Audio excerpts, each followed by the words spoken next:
Welcome back to Steaming Pile with Lauren and Tucker. I'm Lauren. And I'm Tucker. And if you had to exist in the horror universe of any director, which would you choose? I will let the horror genre be as loosely interpreted as you want. Ooh, that's a good question. I would probably... let's see, I did just watch Saw this weekend, so not that one. I think that's James Wan. Yeah, not him. Yeah.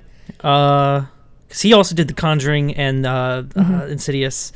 Insidious isn't my cup of tea, but I really like the Conjuring universe. Oh, I do too. I'm actually not super familiar with a whole bunch of horror directors now that I think about it, other than James Wan.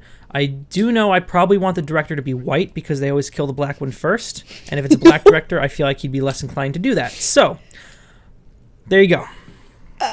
All right. Is that the answer you wanted? It was unexpected.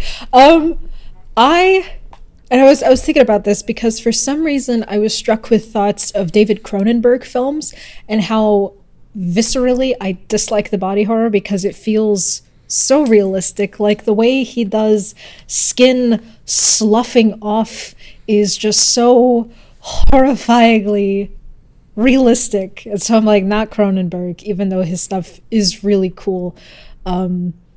And I think Hitchcock, just because the movies are so clean, and I feel like I would have a decent time skating through one of those and not dying.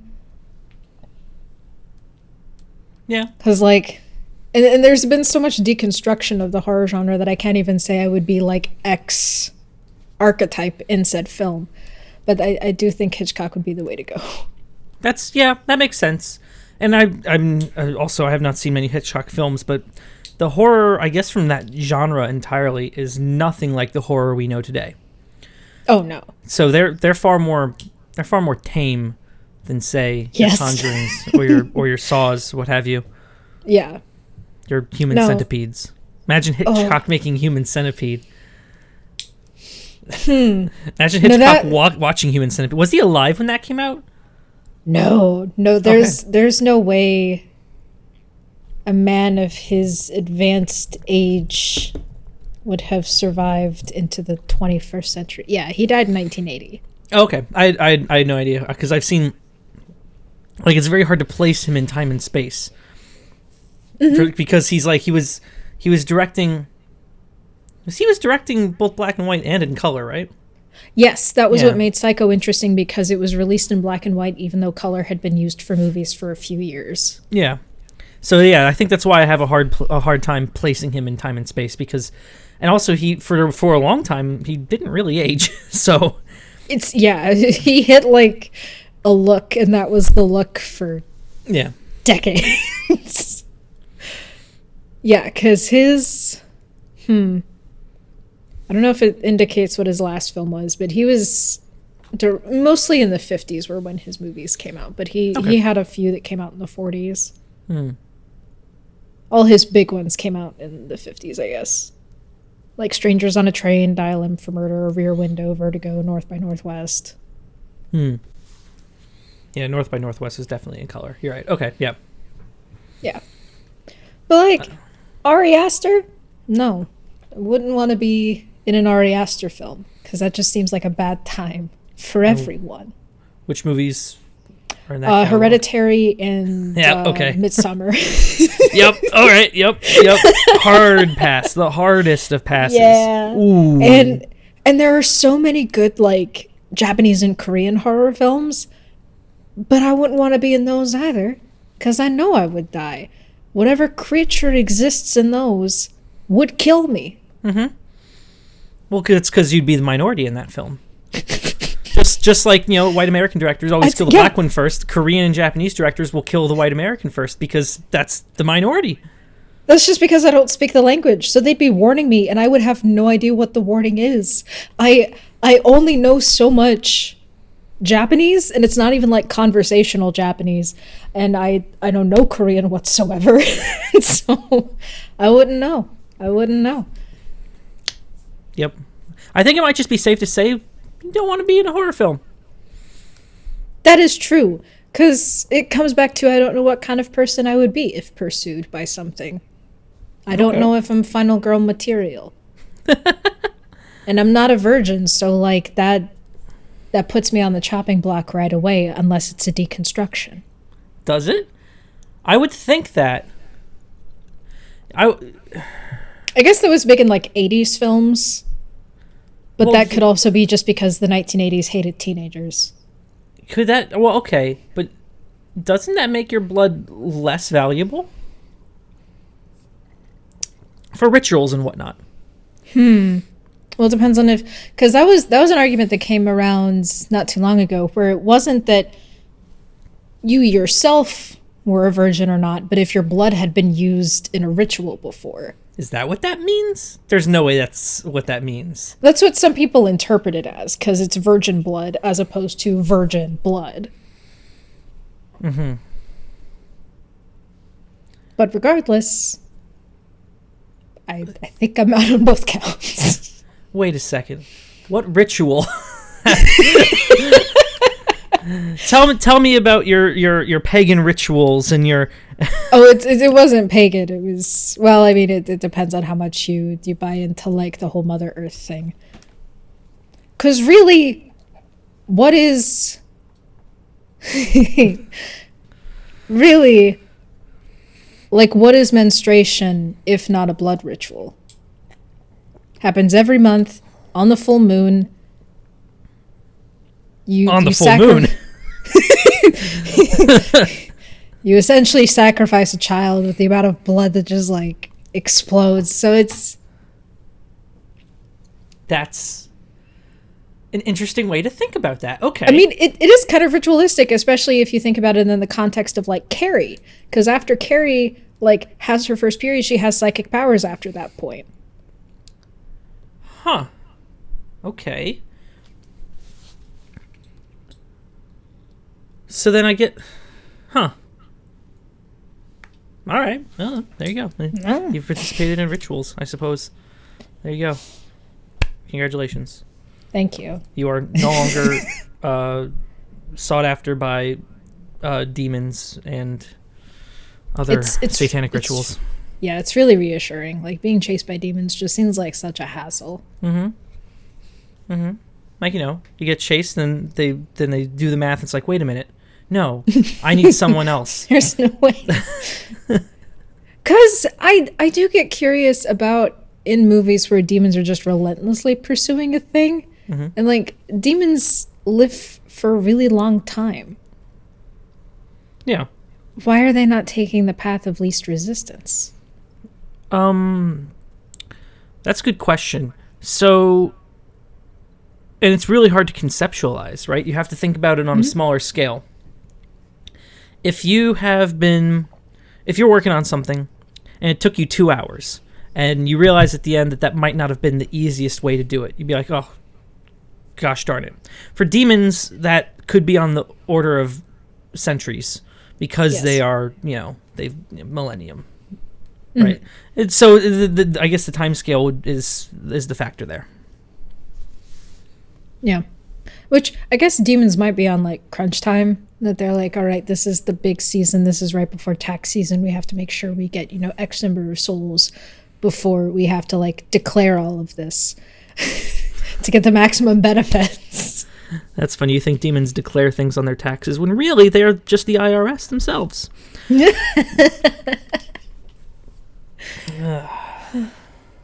I told myself I'd do my taxes in February, and that's tomorrow. Oh, God. It is tomorrow. I'm appalled at how quickly the month went. And, like, today, I have never felt 8 hours pass so quickly.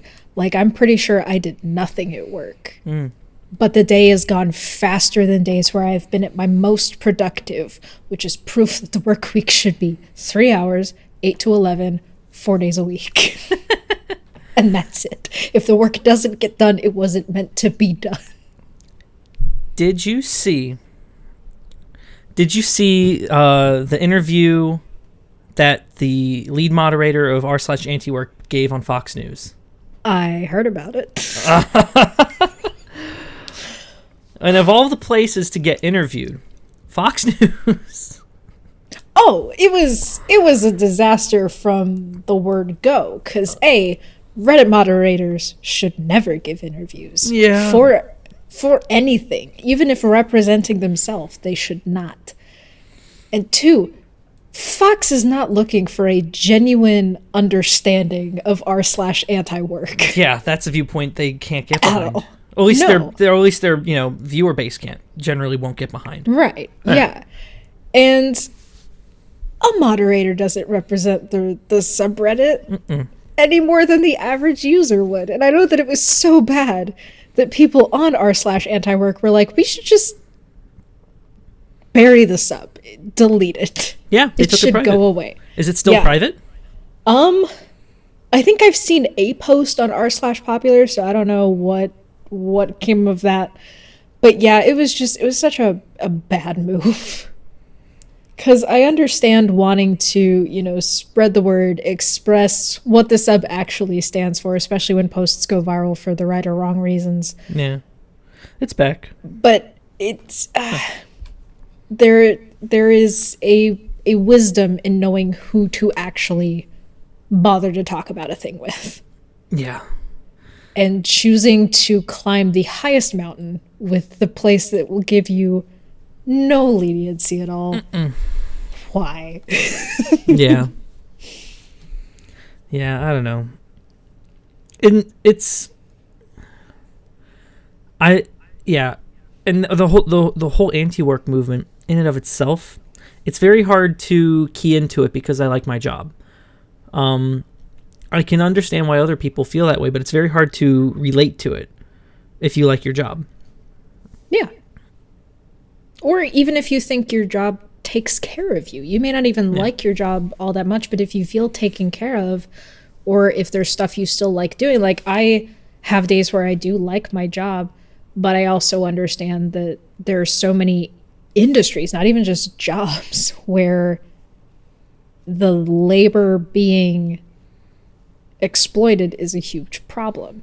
Yep. But I am not in the industry that needs to strike. I am not in a position where me striking would be justified at all. It is very interesting how at some point, I don't know if it's already started happening or if it will happen in the future, but at some point there will be some industries that will be impossible to affect with a strike, I think. Because the industry is so ubiquitous that there will always be people willing to do the job. For example, the things that come to mind, Amazon fulfillment and Uber drivers, Lyft drivers, Uber Eats, DoorDash, that sort of thing. I think specifically with the latter, right? Because Amazon workers, they need to be trained somewhat. There is a gate. For drivers and for gig drivers and gig delivery, there's nothing. You own a car, you can drive. That's all you need, really.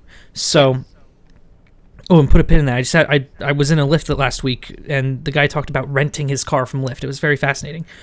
But I feel like because so many people already meet the minimum qualifications, and it's a source of income, even as a side job, there will never be a shortage of drivers. So if Lyft drivers, even though they're not employees technically, if they move to strike, Uber will just let them go. Lyft will just let them go and just be like, there's more of you, because cars are everywhere. It's America.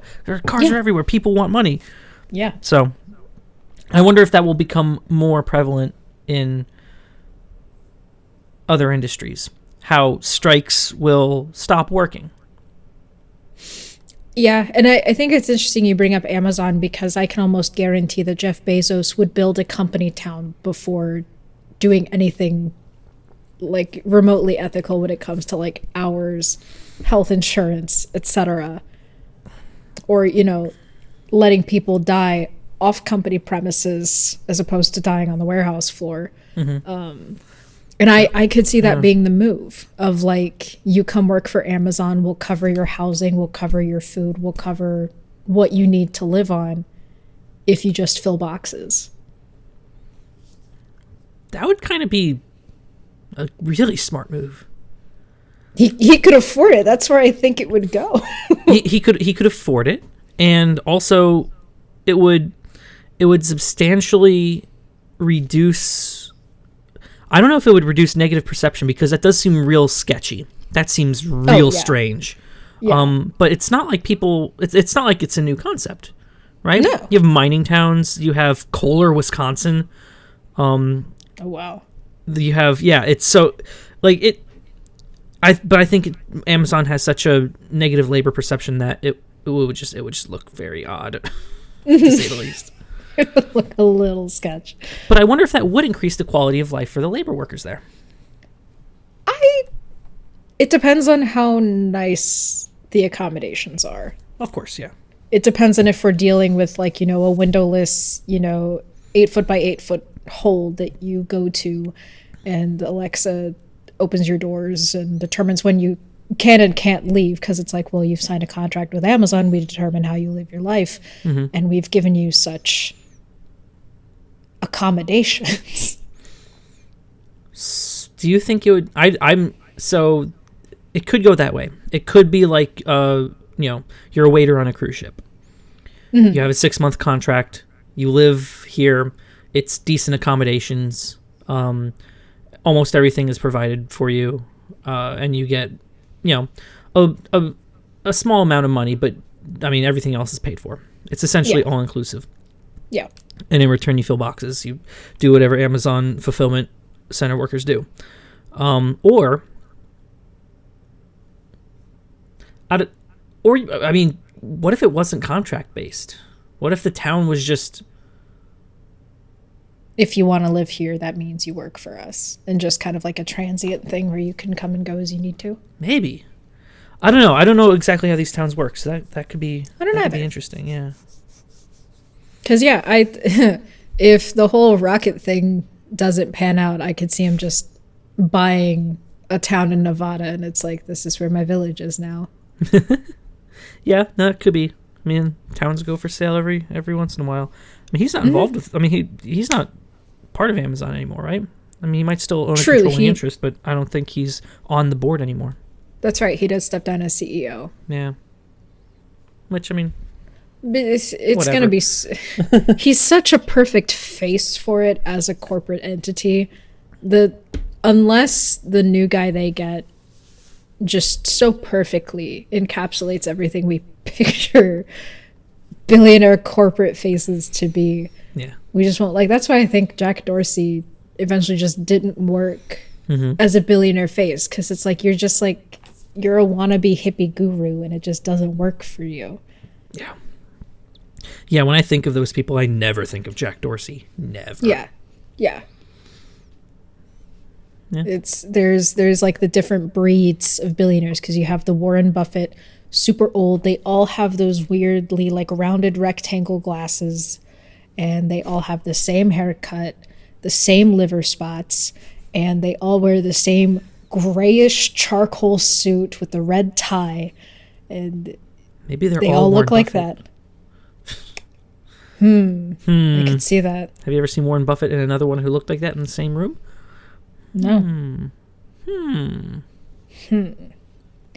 then you have like the Silicon Valley Mark Zuckerberg type billionaire with the hoodies and the t-shirts and the jeans and the mediocre social skills, because that's not what they wanted to do. It's what they ended up doing. Yeah. And then you have the Bond villain Elon Musk variety. And then you have the Lex Luthor Bezos types. And those are the 4 billionaires you can be. Yeah, no, it's... Yeah, I think you're right. Yeah. Makes sense to me. Because the oil baron is like a dead one. Those went extinct. We don't have any more oil barons. So those are the 4 we get. There you go. Now, if we still had oil barons, that would be really cool if we just had like these 4 modern billionaire types, and then you have like Rutherford B. Remington over here with his tailcoat and the big handlebar mustache and the top hat. Like, I think that's what billionaires need to do to shake up the game. No more of this waking up at 4 a.m. Just eliminate the alarm clock, eliminate zippers, and return to oil baron. Oh, you don't think the oil barons had a grind set? No. Oil barons, I don't know if they were up at 4 a.m., but they were grinding. Yeah, grinding their teeth because there was no dental care in the 19th century. There you go. I drink your milkshake. That movie is so good. Yeah. And it was one of my favorite comments when it was announced that Paul Dano would play the Riddler, is that the Riddler needs to be someone that you just want to beat up on sight, and that Paul Dano could play that perfectly. Yeah. I'm like, you know what? Because of There Will Be Blood, I absolutely believe that. Mm-hmm. Because there are some characters that you do just want to, like, beat up on sight. Oh, yeah. Yeah. Like, we've been rewatching Gravity Falls, and my husband has the visceral reaction of every time he sees Gideon Gleeful, he wants to punt him into a box canyon. Because he's just this annoying child psychic who's manipulative and awful with an obnoxious southern accent, and my husband just wants to throw him in a box canyon. Yeah, no, there are characters like that. I get that.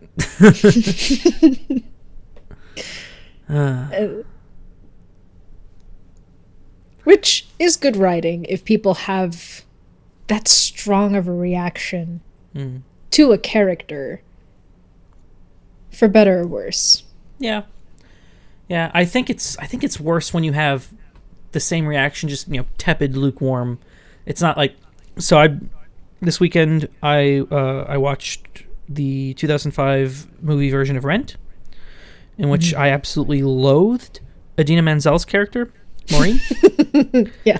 To the point where I hated Idina Menzel. Oh, no. It was so bad. Oh God. And then I finished season 2 of The Morning Show, in which Jennifer Aniston's character is purposefully unlikable, but and I think Rent was written better than The Morning Show because of how strongly I reacted to it. And Rent was also not as long as season 2 of The Morning Show, which no matter how hard they try, it will never be The Newsroom. Few things can be. But no, it's interesting that you say Rent, because I hate everyone in Rent. I also just dislike Rent. It's okay. They all have AIDS. Mark. No, he's one of the few. I heard the song because it was on a couple shuffle playlists. It's called "Everyone Has AIDS," and it's a song in Team America: World Police. And I'd never seen the movie, and then I watched the music video that goes along with it, and they're in a musical called Lise. I had no idea. That's amazing. Because when you said a song called "Everyone Has AIDS," I thought that was a song from the Book of Mormon, which is where characters, they go to nondescript African country. I forget which one. They may not even specify the musical. Yeah. And there's just a song where they're talking about everyone in this village who has AIDS. Mm-hmm. Yeah. And it's written by the same people. I mean, yeah. That's right, it is. Yeah. Well, yeah. But yeah, I liked Rent. It was okay. I like Tick Tick Boom a lot more as far as Johnny Larson musicals are concerned. But yeah, everyone has AIDS in that too. Yeah. I mean, granted, they were written New York in the 80s. Yeah, they were written at that time. But I mean, still, it's a lot of AIDS. It's a lot of characters that have AIDS. It would have been telling if Jonathan Larson lived past 35, if his musicals would have branched out from that, or if he would have just been the New York AIDS guy. Because at least with Tick Tick Boom, there's I I think it's easier to like the central character of Tick Tick Boom a lot more because there's only one, and so we get to invest a lot more in what he's trying to do. Whereas in Rent, it's you have Mark, who's terrible. Every time we get like the call from his parents, and his parents are just like, "Hi Mark, hope you're doing well, hope New York is this big exciting adventure," and he could ask for help from them at any time. They don't even resent the fact that he moved to New York, if he did at all. And so the fact that he's just like pretending to be this poor starving artist, I hate him. And the fact that he gets a decent paying job doing what he wants to do, which is filming things, it's like, you idiot, this funds what you want to do, so do what you have to do. I am terrible when it comes to like aspiring artist stories, because there is always a character. The girlfriend in Tick Tick Boom is a good example. I will side with that character every time. Yeah. I still don't entirely know what the plot of Rent is. I don't know what happened in it. Everyone got AIDS. Yeah. No, but like it, and I'm trying to remember it, and like I liked most of the songs. They were good. They were very Johnny Larson, but I like the plot about, you know, the cyber center. I don't know what happened. I don't understand what happened to that. Why did it go away? Because of Idina Menzel's dog shit show? Oh, so bad. Oh. It is. And what's awful is in the stage show, it's much more obvious that it is meant to be seen as terrible. But in the movie, they play it straight, like this is genuine art. Yeah. Yeah. But in the stage show, at the very least, they understand that it is terrible. But yeah, because like in the beginning, you have their friend Benny Collins, and he, I think, had essentially let them live in that apartment for free for a year. I think that's like the big conflict, and Benny has to come in and say, look, you guys have to start paying rent starting next year. And they don't want to do it. Also, the apartment they have in the movie is really big. It is. It's like 3 times the size of my condo. You could film a sitcom there. Yeah, I didn't notice any of these problems with Tick Tick Boom. I really like Tick Tick Boom, so I don't think it's a Johnny Larson problem. I think it's just maybe it's just the way this was filmed. Maybe the live show is better. I'm willing to give it the benefit of the doubt there, because the songs were really good, but like, you know, I just a lot of the movie was just, there was a lot of movie magic, and also maybe Chris Columbus was just not. I don't know. I also didn't really like the weird choice. Harry Potters, so he was a weird choice to direct it, but it also doesn't help Rent's case that like the characters are supposed to be like early to mid 20s, and by the time they got around to filming the movie with the original cast, they're all in their early 30s. Yeah, and it's way harder to sympathize with 30-year-olds continuing to do this. Yeah, that could be it too. Yeah. I don't know. I need to watch Team America World Police. I love the concept of that. Because that's, everything I have seen of Team America, I've never seen it all in one piece, but I've seen a lot of individual scenes from it, and it reminds me a lot of Tropic Thunder. So I may enjoy it for that reason, because Tropic Thunder is one of my favorite movies. Oh, it's so good. Tom Cruise is amazing in that. I actually didn't know it was Tom Cruise for years. I didn't know it was Tom Cruise, and I looked it up and it blew my mind. Yeah. Oh, it's great. I love his performance in that. Yeah. Oh, that was good. Good old Tropic Thunder. Robert Downey Jr. in blackface. You'll love to see it. I don't even care. Care. Yeah, I mean, it really works for the film. And what's hilarious is, like, that came out in 2008. And then, like, the whole idea of casting to the character's race, or blind casting. Like, we still got Scarlett Johansson in Ghost in the Shell. We still got Emma Stone trying to play a native Hawaiian. It's, yeah. We still got Green Book, so like the lessons weren't learned. Who was Emma Stone trying to play? It was in a movie called Aloha, and I think it was like native Hawaiian. When I hear the name Aloha and I hear Emma Stone is the lead character, I immediately think, oh, so it's a fish out of water movie. It's not a fish out of water movie? No, Emma Stone's supposed to be playing, like, her character's name is Allison Ng. But Lauren, she's so white. Yeah. Like, of all the white actresses you could pick, you picked one of the whitest. It's like the only worse option was Tilda Swinton. Why would you... Yeah, Cameron Crowe apologized. Wait, is it Cameron Crowe? I don't... Oh, Cameron Crowe, why? And he's like... And Crowe apologized that about Emma Stone being cast as a character who is stated to be of 1/4 Chinese and 1/4 Hawaiian descent.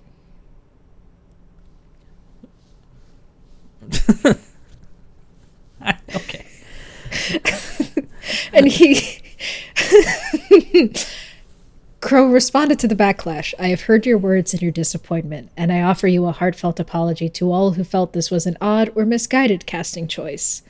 As far back as 2007, Captain Allison Ng was written to be a super proud 1/4 Hawaiian who was frustrated that, by all outward appearances, she looked nothing like one.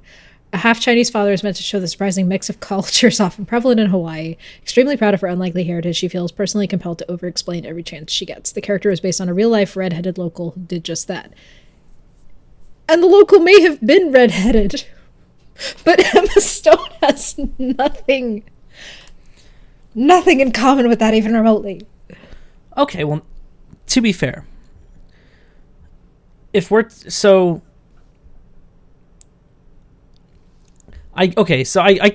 can see where he's coming from. The fact that the character it's based on is two things. The fact that the character that it's based on appears white.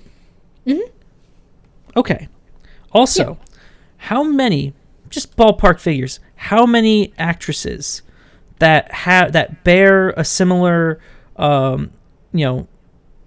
similar appearance to Emma Stone do you think are 1/4 Hawaiian, 1/4 Chinese? Unless I looked it up, I wouldn't know. It's not going to be many. That's a really specific configuration. so then that's really interesting, because in the end it is just acting. You are pretending to be someone you're not every single time. Yes. You should probably cast for what they look like, right? Fair. Now, if they were like, if they had an outward appearance of a Hawaiian or an Asian woman, obviously Emma Stone would be just a brain dead choice because she looks nothing like that. But oh no! But I can see the argument. I can see the argument now. I thought they were more than 1/4. All right. Okay. Yeah. All right. I can see the argument now. To me, the easy fix would just be she's white and adopted by Hawaiian parents. But then that's not true to the story. Potentially. It depends on how much artistic liberty they want to take, but I feel like that's a lot of artistic liberty, especially when it comes to stories that might pertain to the family and the cultural ties therein. Mm-hmm. It seems like it's just the character is inspired by a real figure. Oh, so it's like barely any kind of attachment whatsoever, to the point where maybe the story has no attachment at all? Yeah, like I don't see in the synopsis based on a true story, like there's no highlighted link to click on the character names. Okay, well then that makes it even more. Yeah. Okay. Well, that's kind of interesting. So then,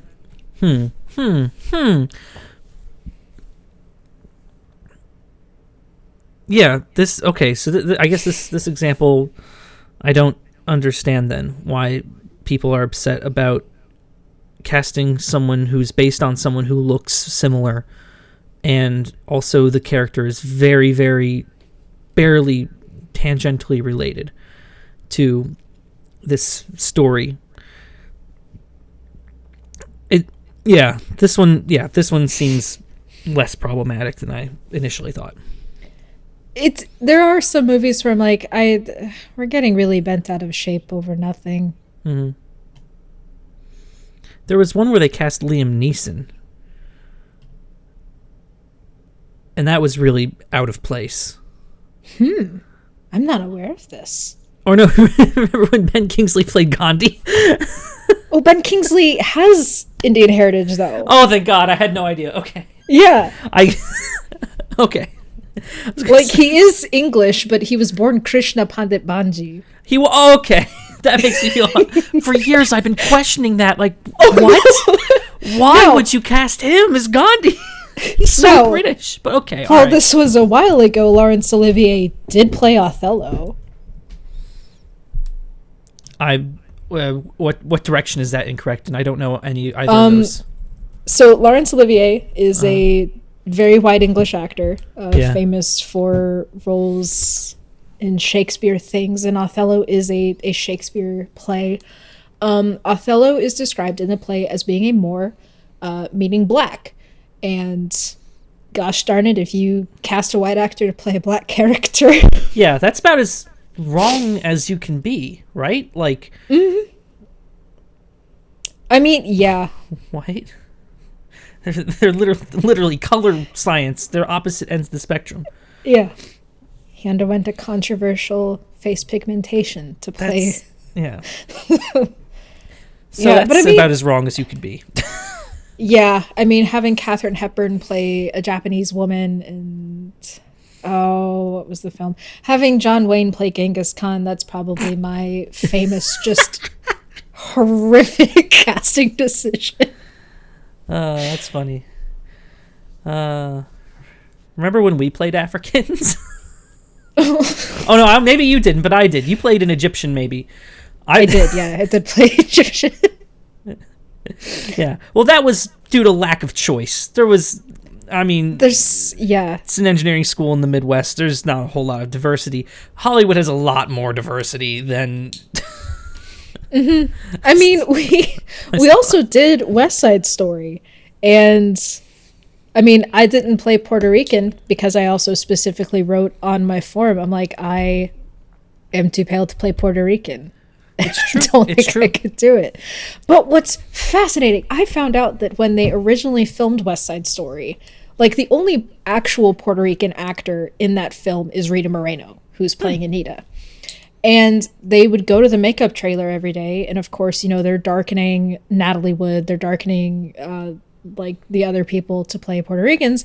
And they go to darken Rita Moreno's skin. And she's like, hey, in Puerto Rico, we have a variety of skin tones. You don't have to darken me. And they're like, are you racist? And she was dumbfounded. It just completely shut her down because she had no idea how to respond to that. That's so dumb. Yeah. Oh my God. People. Yeah. Well. Hollywood never change. I don't think it will. It's baby steps all the time. Yeah. Well, that's what you can really that's all you can expect from a multi-trillion-dollar industry. True. Mm-hmm. They'll stop beating the dead horse when it stops spitting out money. And I don't think it's going to do that very soon. No. Even though we're well out of the golden age of movies. Yeah. I wonder what they'll consider these ages of movies, because golden age of cinema, they consider that like the 30s. Really? I think. Yeah, okay. We're definitely in golden age of television. Oh, absolutely. Yeah, golden age of Hollywood, 1915 to 1963. 63, okay.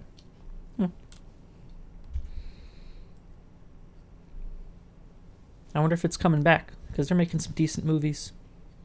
And I think the overall average movies is getting better. Yeah. Yeah, I think because, well, you think of an 80s movie or a 90s movie, you think of all the absolute cheese that comes with it. And that was just the style. It's not like that's what they were trying to do. Oh, yeah. It's very hard to think of something that could be parodied now as normal before. But, yeah. I think the parodies will probably come from television. Like, I think in 10 or 15 years, we're going to see a lot of Euphoria parody of that kind of melodramatic, sparkly high school where everyone's doing drugs. Yeah. But I think stuff will just get weirder. I mean, oh, for sure. Yeah. I mean, it has to get weirder because at this point there's so much content at our disposal that we've been desensitized to, plot lines and twists. We can see everything coming at this point because we've already seen it. It doesn't happen a lot where something is new. Oh, yeah. Yeah. Yeah. Because lately, what is new is on television. Because I think with television, there's an easier way to gain an audience because there are so many different ways to stream television. You could upload something to YouTube and essentially call it a television show. Yeah. But movies, there's a high barrier to entry to get your stuff in theaters. Because lately, I've been really excited by Smiling Friends on Adult Swim. Yeah. And that started from Internet Guys. And so it has a very internet feel to it. And it's unhinged. And I love it. My favorite scene that I've seen recently is there's like a Halloween party. And two characters are being chased by a demon. And the demon is like black and craggy. Looks very much like burnt tree bark. And it bursts into the party. And everyone turns to look at this demon. And one guy goes, "Are you wearing blackface?"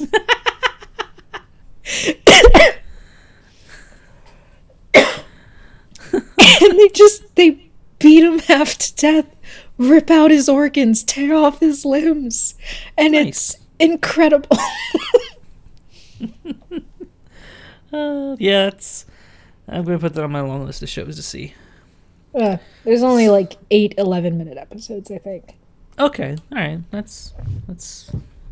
I might be able to shove that in somewhere. Because there's just so much. There's just so much television. I wish I could watch more movies, and I totally could if I wanted to, but alas, I don't. Well, yeah, with all the television that's out. Yeah. Because is it you're trying to watch every television show ever? Yeah. Well, not every television show ever. Just the ones that I have, like the ones that I've seen, ones that just seem interesting to me, like and just some new ones that just like, oh, okay. Like I watched The Queen's Gambit shortly after it came out. Oh yeah. I'm currently making my way through The Sopranos and Scrubs. And I was up to date on American Dad, but I'm now watching the new season. And they finished season 5 of Billions, so I have to catch up on that. And it's, Curb Your Enthusiasm just had season 11. So there are a lot of these shows that I have caught up on, but they've published a new season now. These shows are not over. And it's like, now I have to watch it. So. There's so much. And it feels like, especially when they talk about the good ones, and you have to decide after a point on whether or not you care about stuff being spoiled or not. Yeah. Because if you care, then you can't watch or read about how good a thing is. Because like Squid Game, everyone watched Squid Game. Yep. And I never got around to watching it, so I'm like, at this point, by the time I do get around to watching it, I will have forgotten what the spoilers are, so I would just read all of the twists for it. Because that's my other frustration with like memes, where memes are just the important moments. Yeah. too much art to consume. 100%. But there's also not a debt of art to be paid. And I'm grateful for that. What? I went through a phase where I would feel very guilty if I was not making something, if I was not writing, if I was not filming, if I was not editing things. And so it was so helpful to be told there's not a debt of art to be paid. You don't have to create as fast as art is being made. Oh, yeah, that's impossible. Yes. Yeah, that's, yeah. I mean, I wish it was possible, but it's not possible. Absolutely not. No, I get that. I feel that a lot, you know, and it's just the constant need to be productive. I've forgotten how to rest. Yes. And in general, that's been a problem that I'm not entirely certain how to solve, but at least I get stuff done, allegedly. Yeah, it's a thing I'm figuring out, and I'm trying to be patient and occasionally just take evenings where if I feel the impulse, unless I have a plan, I'm not gonna make myself suffer and sit in front of a blank page. Like, well, do the thing. Oh, that's the worst. When you want to do it, but nothing comes out of you. It's like, ugh, I don't want to do anything else, but I can't do this. Yep. Yep. Yeah. Because then all I do is just compulsively clean and throw out my possessions and have a crying fit. And it's just not great. That's intense. Yes. Huh. Yeah. No. I'm thinking about going to talk to people about that because my husband pointed out that crying like once a week probably not good.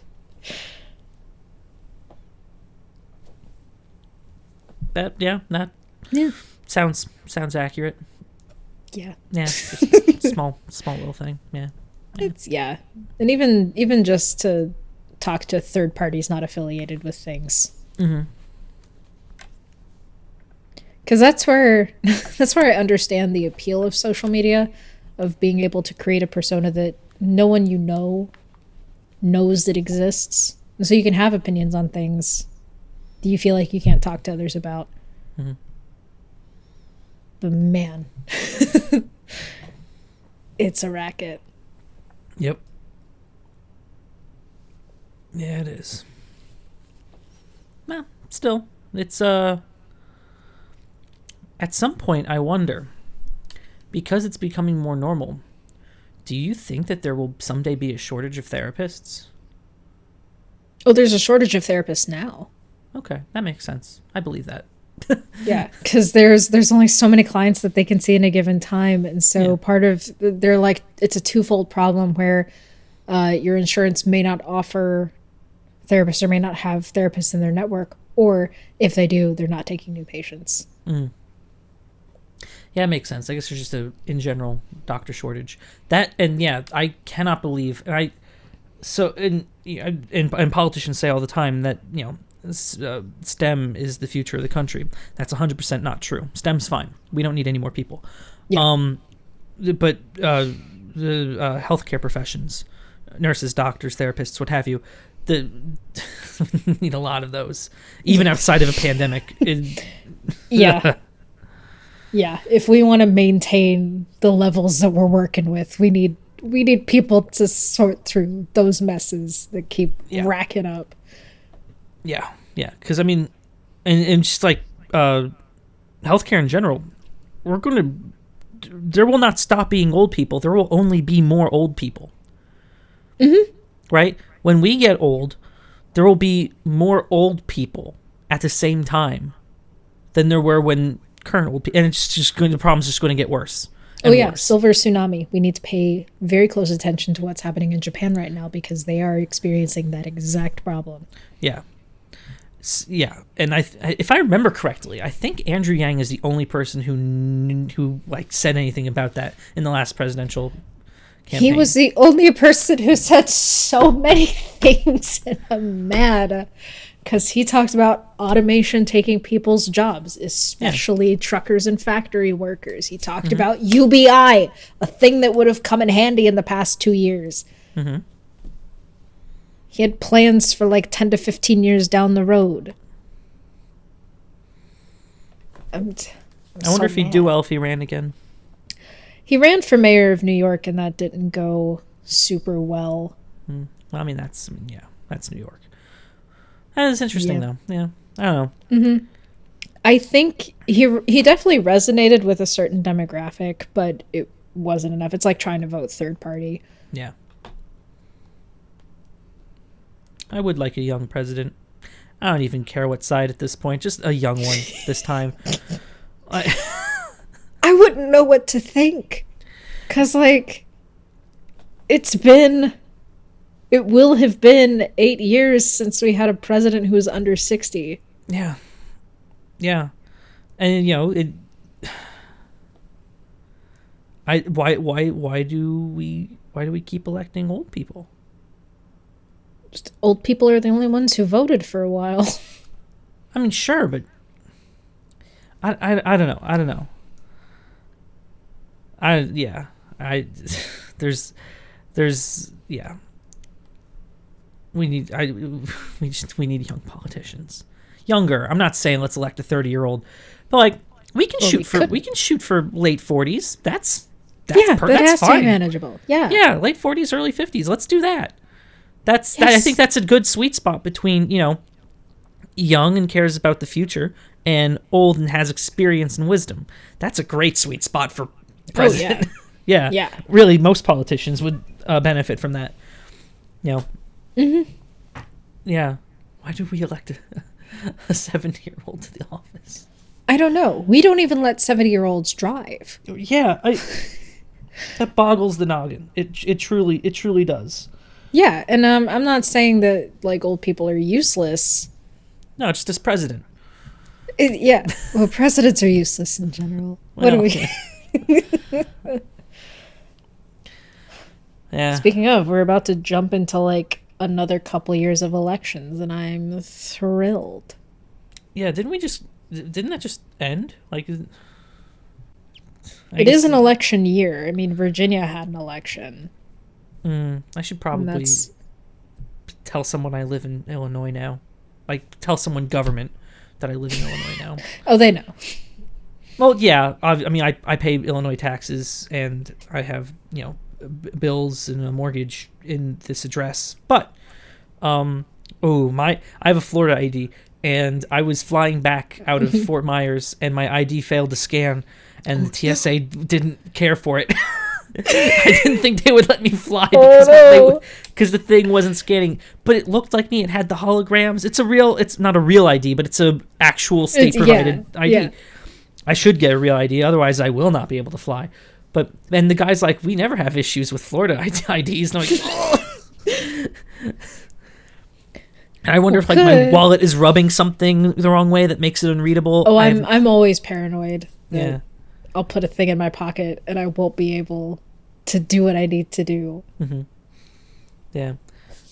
They're everywhere here in Chicago. They're starting to, if you're dining in somewhere, which it blows my mind that some places still aren't offering that, but if you dine in, you have to show them your vaccination card and your identification, which is cool.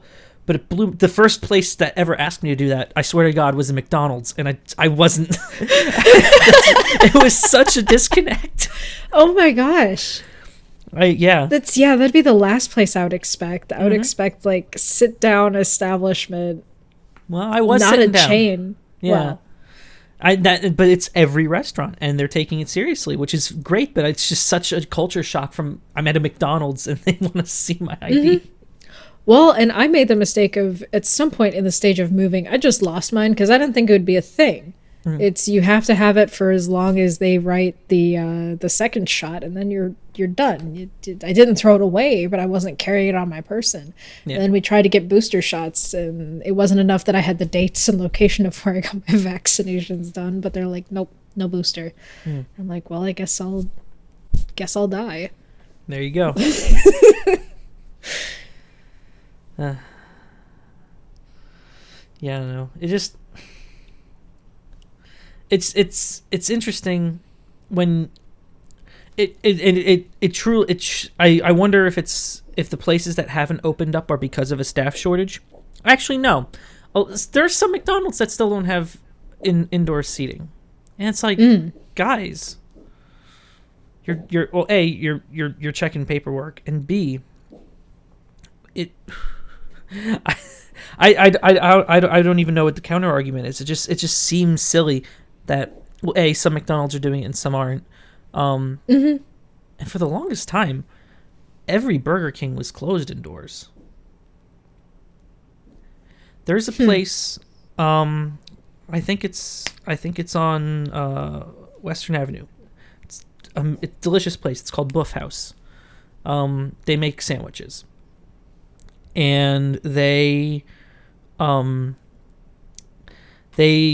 trying the takeout thing for a while, but the quality of their sandwiches was definitely lacking.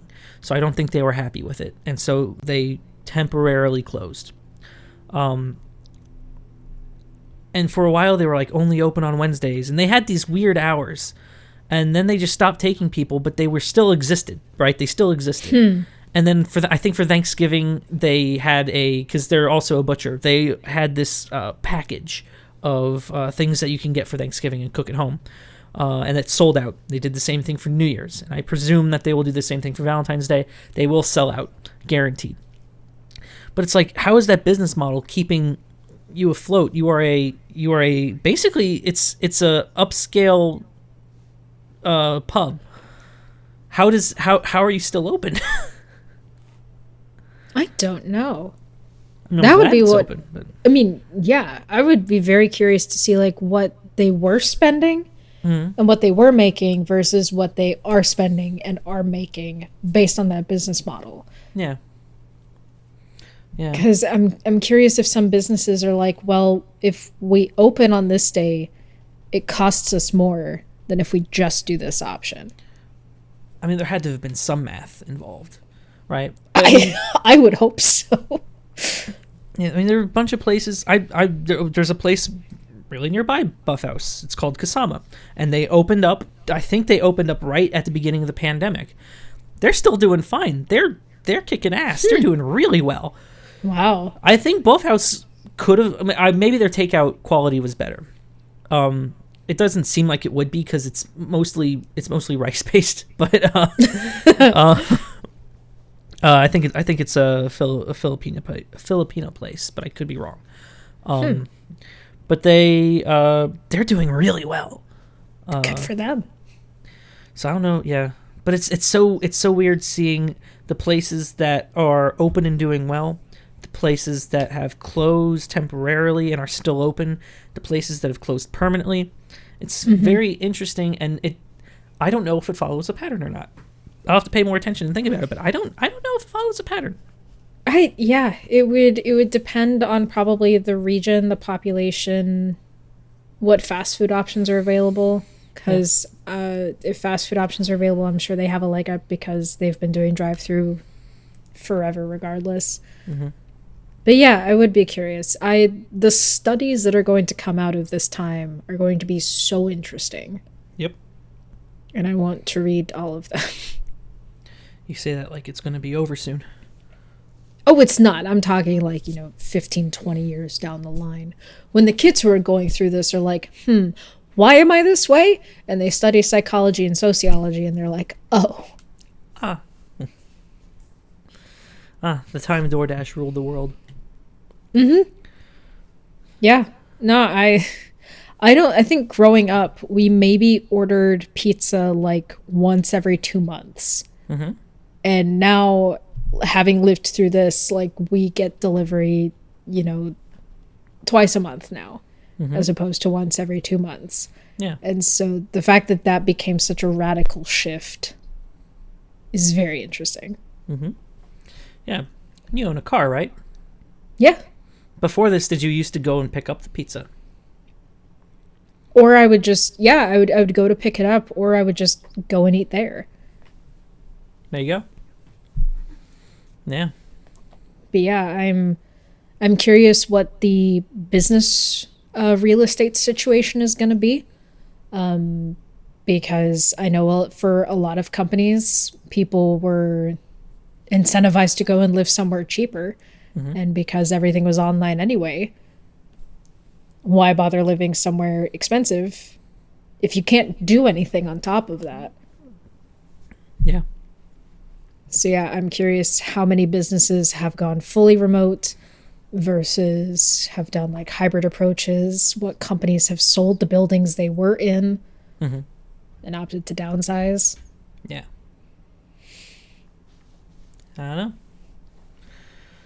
Such a radical shift. Yes. Very much so. Yes. But all of these businesses have made decisions on how to spend their money, just like tonight's sponsor has decided to use their money to help us. Yes. Well, let's talk about sponsorships and how that works. Sponsorships is really just we mention something in return for money, and that gets accounted on, some kind of spreadsheet, say Excel. And what is Excel but a fancy calculator, right? And so tonight we're sponsored by my Casio graphing calculator. I assume this is how sponsorships work. I'm going to enter a number for how much money we're going to get for this podcast. And then the calculator is going to add it to the money we currently have. I spent all the money that we currently have, so we start with 0. How much money do you think we should get from the calculator? $1,500. $1,500? Okay. Let's see what it says. And just like that, we have $1,500. Whoa. Let's go. So thank you to my Casio scientific calculator, the FX7000GA. It's truly remarkable. It just prints money, essentially. This is now in our accounts. That's how it works. That's how every banking website I've ever used works. It's how Excel works. Literally just adding something. Yeah. So yeah, we'll be able to eat this week. Lauren, how about that? Let's Thanks, go. I love when money printer go brrr. I can't roll my R's. I can't do that. Oh no.